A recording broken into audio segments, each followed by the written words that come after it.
Mapagpalang araw po sa ating lahat. Ako nga po pala si Angela Jan Agner at welcome po sa aking 365 Daily Devotion ni Pastor Russell Ocampo, Seminary Edition. At ngayong araw po ay July 12, 2025 at ang topic po natin ngayong araw ay Old Testament Theology. Ano ang original plan ng Diyos? And yung scripture po natin ngayong araw is Luke chapter 24 verse 27. Yung concept po natin na Old Testament Theology is the study of the teachings found in the individual books and authors of the Old Testament. It explores how each message fits into God's unfolding plan across history.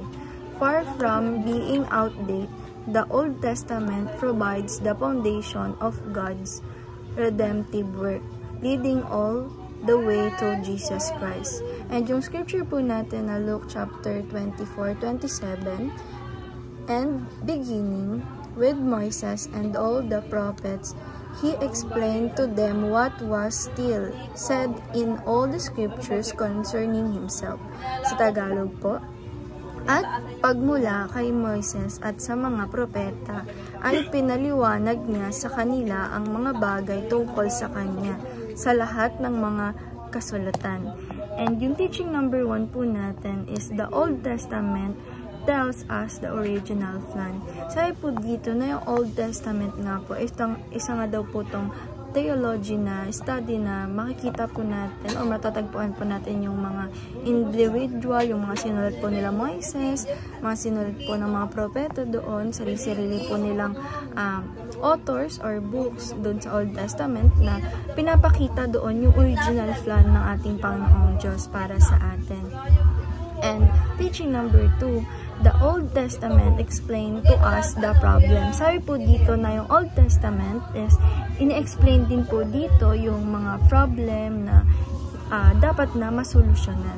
And teaching number 3, the Old Testament promise us the solution. Sabi po dito na dun sa Old Testament is makikita din po natin yung mga promises na mga solution na dapat gagawin natin na unfolding plan ng ating Panginoong Diyos. And application number 1, turn to God's original plan through Jesus. Sabi po dito na palagi po tayong tumingin doon sa original plan na nandun sa Old Testament.